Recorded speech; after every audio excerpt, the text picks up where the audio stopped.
Hello and welcome back to another episode of the Brand Couch, now from Reykjavik in Iceland at Charge Energy Branding. And I'm sitting on the couch now with Dr. Lawrence Jones. Welcome. Thanks for having me. Very nice. A few words about yourself and where you're coming from. Yeah, so I'm currently based in Washington, D.C., where Edison Electric Institute has its headquarters. But where I'm from originally, I was born in Liberia in West Africa. I lived in Sweden for about almost 2 decades, where I went to school, did all my education there, worked there for a while, and then I moved to the States. My area of focus in my graduate school is on energy systems, power systems, and throughout my career, I've sort of tread the needle between energy systems, power systems, complex systems, getting more involved in public policy, technology, and now I'm kind of like I see myself as sort of a generalist that believes in the polymatic approach to life, that you don't need to just be too specialized. It's important to have a specialty, but you should broaden your horizon. So, so that's about me, so to speak. And then I moved to the States, and then got to the States, and I was the fortunate man to meet a lovely woman who said yes to my proposal. And the rest is history. Yeah, you stayed. Stayed there. We got 3 kids, and that is the gist of my life. Right. And then Edison Electric Institute. So I worked for most of my career, actually. I was working in the tech sector, energy technology, working for a couple of companies, in everything from R&D to did some marketing, sales, business development, and strategy. But then in 2015, I got a knock on the door, so to speak, from Edison Electric Institute. And I was at a time in my career where I had been doing a lot of selling technology, advocating for technology, kind of a technology evangelist. But then I reached a point where I wanted to do something a little more purposeful.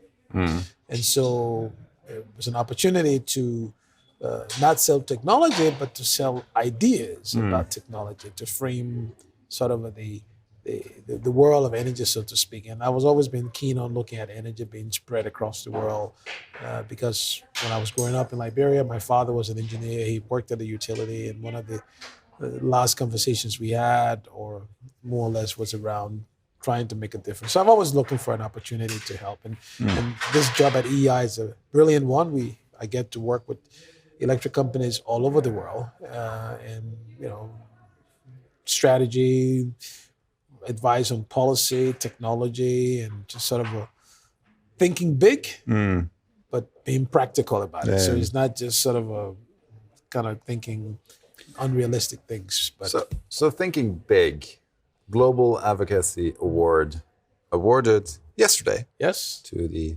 Edison Electric Institute. Yes.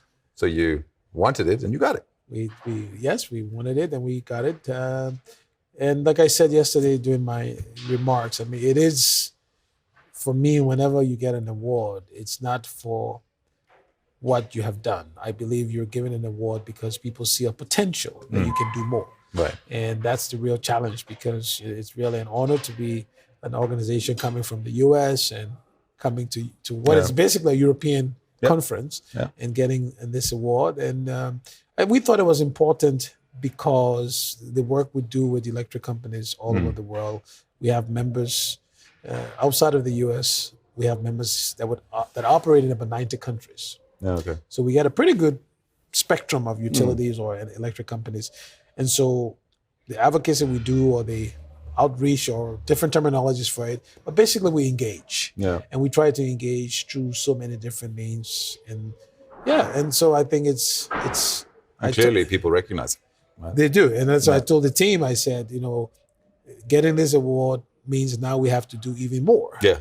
Because the world is at a place where you do need more advocacy, you need more engagement, you need more, coming together, and that's it. So, Lawrence, on the notion of brand, we're at the final minutes of a branding conference for the energy industry, right? So, your thoughts on brands, the importance of it, changes over the years. Where do you think this is going? What's the importance of it going forward for utilities and energy companies in general? Yeah, I think I think the notion of branding is it's one that we have to embrace as an industry, right? I think we should not allow the perception to become the reality when people say energy companies don't understand branding, because we do, but we do it in a different way. Yeah. Are there lessons we can learn from other sectors? Commercial sector, yeah. We certainly can. But in the context of energy, how can something so vital for humanity or so vital for daily living not be brandable, right? I mean, if that's a word. So yeah, so we should embrace it. And now, obviously, in different parts of the world, people may have different perceptions of what a brand is. But I always go back to the days of Thomas Edison when he started his Pearl Street station. There was some branding involved, right? And I think we as an industry need to embrace the fact that we have some areas where we need to improve. Yeah. But then we need to be proud of and talk about areas where we've done a good job. And I think part of the industry's brand is really felt when there is an extreme event, like a hurricane or a tornado or wildfires or bushfires, whatever, because then you get to see the brand in action, right? When you see 40,000 trucks coming together somewhere in the south of Florida because of an impending hurricane, and that coalition, we have something in EEI called mutual assistance. When there's a storm in the U.S., basically utilities from all over the country, electric companies, share crews. So they will fly crews from different parts of the country to come and help.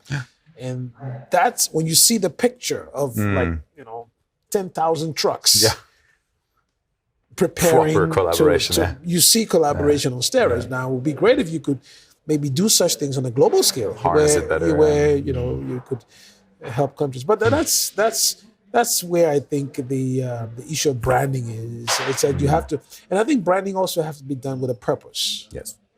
Right. And I think if you take all the so-called, the big brands, the blockbuster brands, right, they are important, but they all need energy.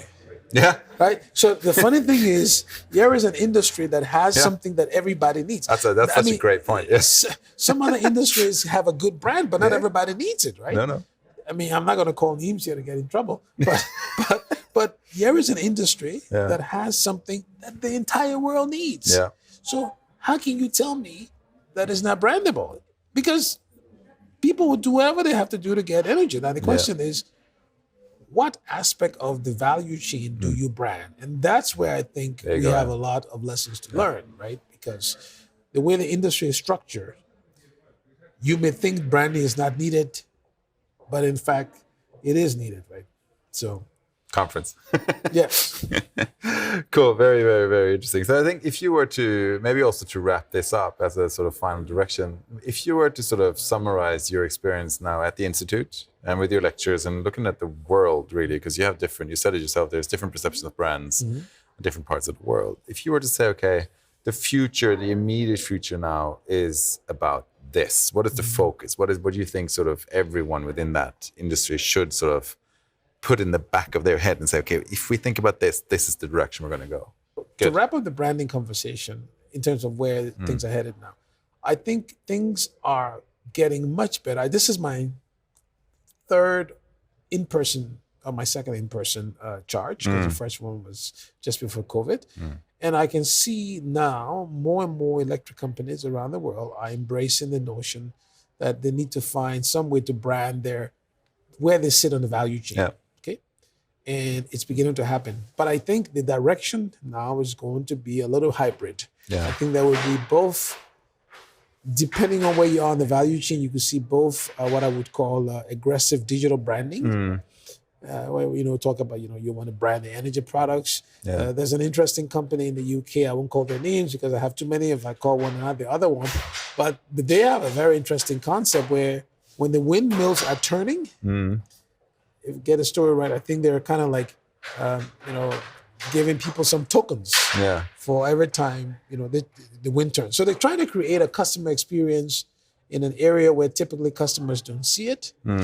So I think you could see that track. And then the other track would be where the infrastructure itself, like the wires and the poles, those could also become brandable.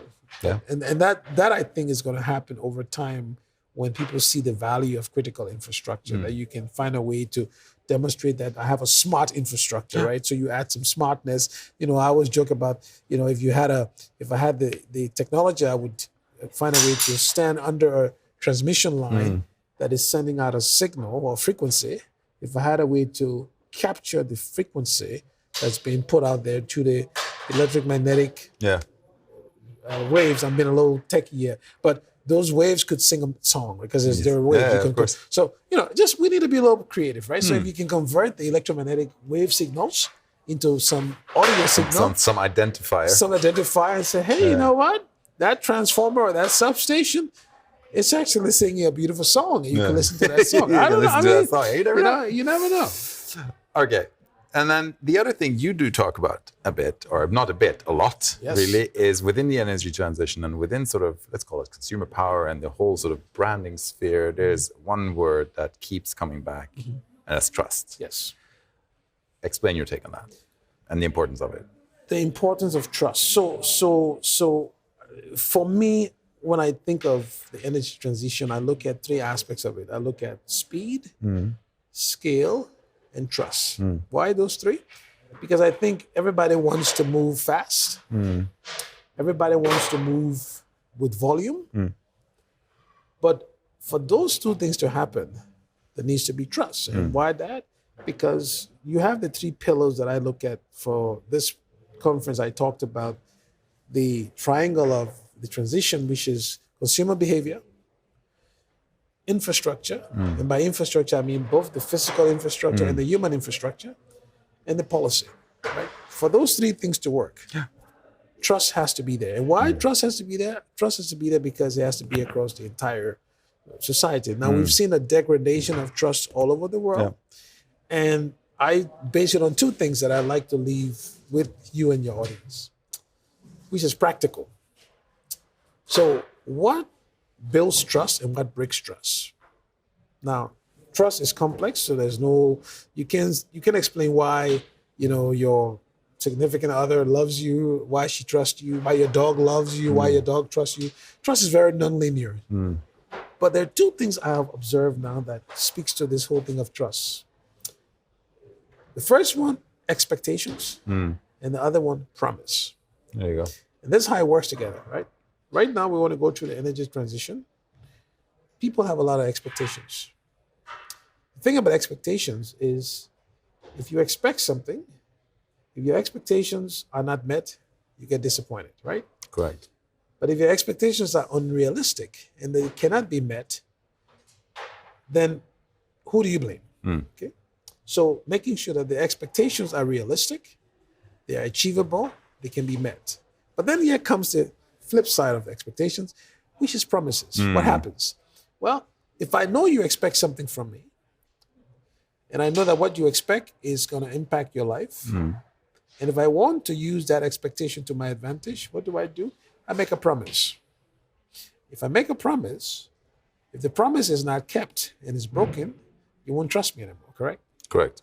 So what we have now in the world is you have a lot of customer expectations, and you have leaders, be it political, business, you name it, who see those expectations being met as an opportunity for their own respective goal, whatever the goal is, could be political, business, whatever, right?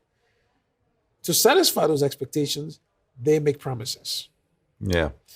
When those promises aren't met, guess what? The spiral of mistrust continues. Yeah. So the only way to come to grips with it is keep in mind that am I promising what I can deliver? Even if I am not promising what the customer wants to hear, because your expectations may be unrealistic. Yeah.